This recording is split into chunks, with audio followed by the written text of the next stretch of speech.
श्रीमद् भगवद गीता ज्ञान यज्ञ प्रवचन क्रमांक 244 अध्याय 6 ध्यान योग और श्लोक क्रमांक 12। जय महाकाल। आज 2 जनवरी है। आज से उज्जैन नगरी में होने वाले अपने महामृत्युंजय महायज्ञ की पूर्णाहुति के ठीक 417 दिन शेष है। जय महामृत्युंजय महायज्ञ। ओम त्र्यंबकं यजामहे सुगंधिं पुष्टिवर्धनम् उर्वारुकमिव बन्धनान् मृत्योर्मुक्षीयमामृतात्। सदाशिवसमारम्भान् शङ्कराचार्यमध्यमाम् अस्मदाचार्यपर्यन्तां वन्दे गुरुपरम्पराम्। ओम तत्सत्। पिछले श्लोक में भगवान ने स्थान और आसन के विषय में कहा है। अब उस आसन पर बैठकर क्या करना चाहिए, इस पर बड़ा ही सुंदर वे अपने को बता रहे हैं। बहुत सुंदर विचार बता रहे हैं। आइए भगवान की भाषा में सुनते हैं। तत्रैकाग्रं मनः कृत्वा यत चित्तेन्द्रियः क्रियः उपविश्यासने युञ्जात् योगमात्मविशुद्धये। अन्वयार्थ। तत्र आसने उपविश्य, उस आसन पर बैठकर यत चित्तेन्द्रिय क्रिया, चित्त और इंद्रियों की क्रियाओं को वश में करते हुए एकाग्रम मनः कृत्वा आत्मविशुद्धये योगम युञ्जात्, मन को एकाग्र करके अंतःकरण की शुद्धि के लिए योग का अभ्यास करें। आइए सद्गुरु के आशीर्वाद से इस पर 2 शब्द कहते हैं। पूर्वोक्त 11 श्लोक में आसन की संरचना बताकर अब उस पर स्थित होने का, बैठने का आदेश देते हैं भगवान। परमात्मा प्राप्ति के लिए 2 ही प्रशस्त मार्ग हैं, कर्मयोग और संन्यास योग। जो करने के लिए उत्सुक है उसे सीधा अकर्तव्य रूप सांख्य में ले जाना, यह उस पर अन्याय ही होगा। और यह कर्मनिष्ठ साधक अपने अधिकारों को यथार्थ जाने बिना ही यदि सांख्य में प्रविष्ट हो जाए ना, तो वहां पर भी वह कर्तव्य से छूट नहीं सकता। इसलिए सांख्य का विपरीत परिणाम होने की भी 100% संभावना होती है। अर्जुन सब कुछ छोड़कर जंगल में जाने के लिए उत्सुक है, किंतु भगवान कृष्ण मना कर देते हैं जंगल जाने के लिए। त्यागेन एकेन अमृतत्व मानसो, यह उपनिषद की श्रुति यथार्थ होते हुए भी अर्जुन के लिए घातक सिद्ध हो सकती है, क्योंकि अनधिकार चेष्टा साधक को घातक ही हो सकती है। अतः हितैषी भगवान अर्जुन को संग में ही रहकर उस असंग को साधने का उपाय बताते हैं। श्री कृष्ण भीड़ में होते हुए भी अकेले ही हैं, और अर्जुन अकेले रहे तो भी भीड़ में ही रहेगा, क्योंकि भीड़ ही उसका अनुभव है। वह असंग से अनभिज्ञ है। योग साधना भीड़ से असंग होने के लिए सर्वोत्कृष्ट उपाय है। अतः कृपालु भगवान अर्जुन के लिए विधान करते हैं। भगवान शंकराचार्य यदि कृष्ण के समक्ष बैठे हुए होते ना, तो गीता के 6ठे अध्याय का जन्म ही न होता। वे सांख्य के साधक है, उनकी साधना निवृत्ति परक है। अर्जुन कर्मयोग के साधक है। अतः भगवान उसे कहते हैं तत्रासने उपविश्य। उपर्युक्त क्रमबद्ध आसन पर ध्यान करने के लिए ही बैठना चाहिए। उस पर बैठकर चाय न पिए, उस पर बैठकर भोजन न करें। मृग चर्म पर भजन करना भी निषिद्ध माना है। ध्यान रखना, मृग चर्म पर भजन करना भी निषिद्ध माना है। तो क्या करना चाहिए महाराज? फिर मृग चर्म पर उस आसन पर बैठकर केवल आत्मानुसंधान करना ही श्रेयस्कर है। आत्मानुसंधान करो। वह मृग चर्म भी अपने आप मृत्यु को प्राप्त हुए मृग का होना चाहिए, वरना उसमें भी हिंसा के कुछ परमाणु छाए रहते हैं। आसन पर स्थित होने के पश्चात शरीर का स्मरण भी न होवे, यही आसन सिद्धि है। शरीर के किसी अंग में पीड़ा होवे ना, तो ध्यान में बाधा नहीं होगी, मन की एकाग्रता में बाधा आती है। शरीर में पीड़ा हो तो ध्यान में बाधा नहीं होगी, लेकिन मन की एकाग्रता में बाधा आती है। आत्मानुसंधान के बजाय मन उसी भग्न अंग का ध्यान करेगा। अतः सर्वप्रथम आसन सिद्धि अनिवार्य है। समझ लीजिए।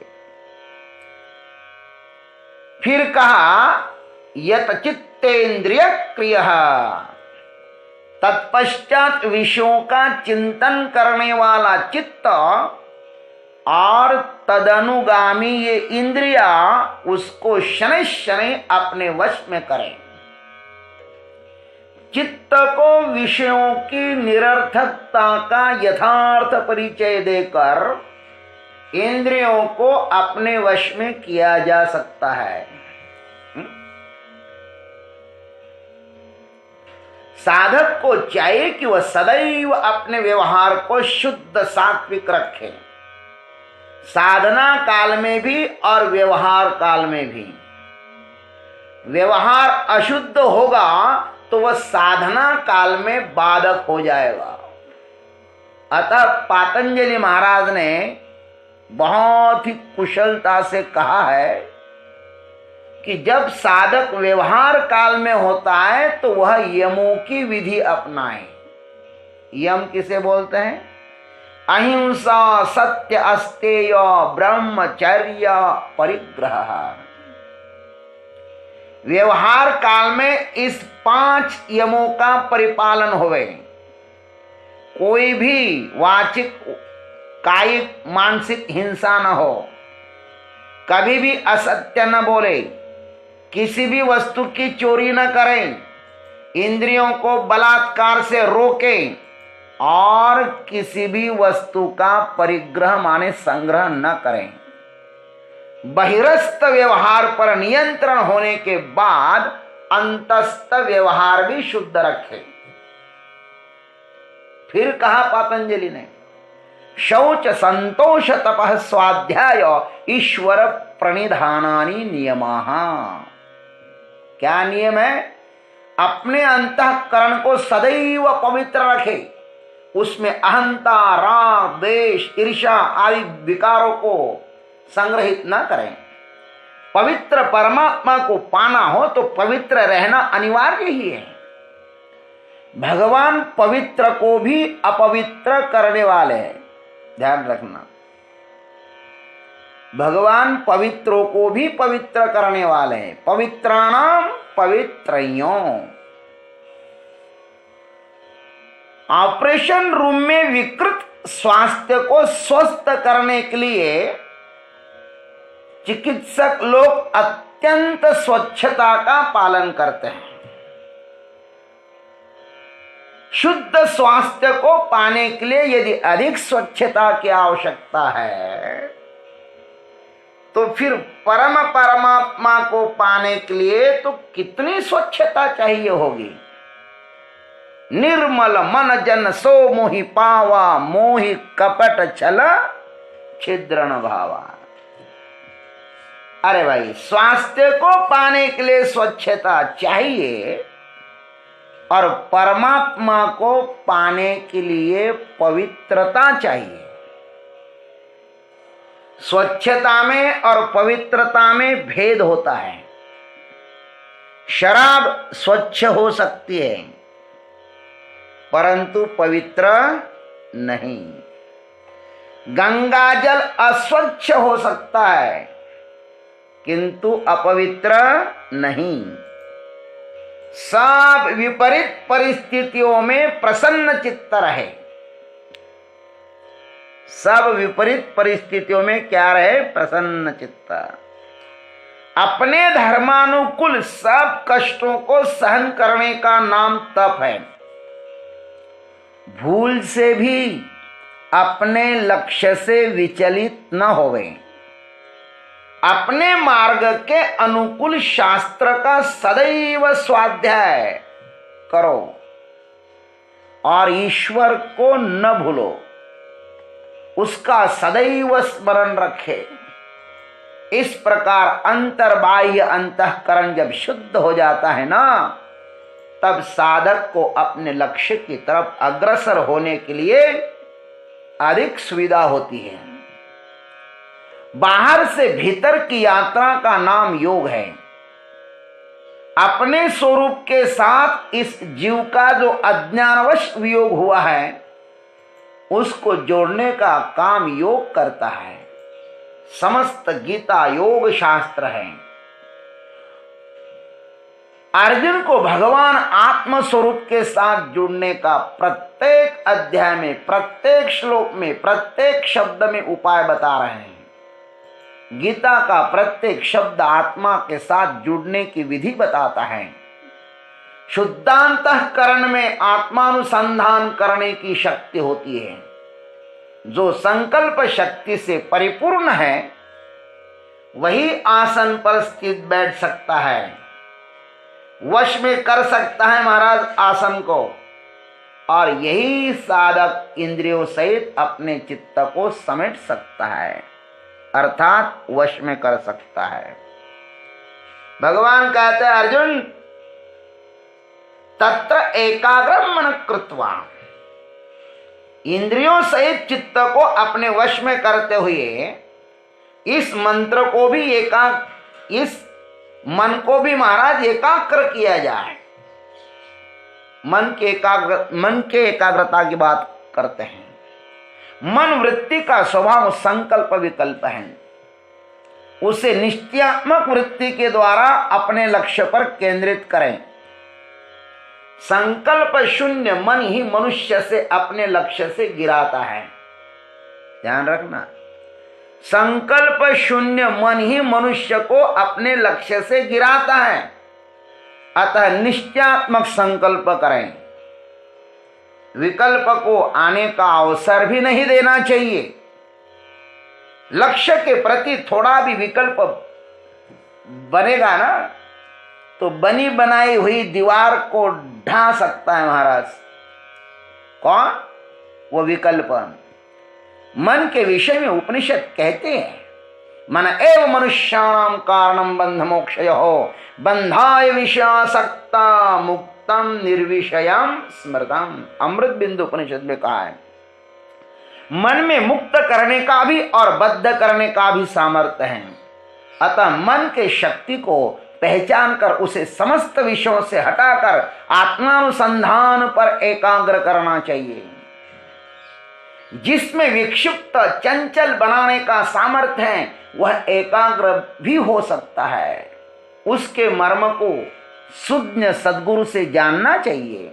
श्री कृष्ण कहते हैं मन की समस्त शक्ति जब संग्रहित हो जाती है, मन जब निर्विषय हो जाता है, तब उसके द्वारा क्या करना चाहिए?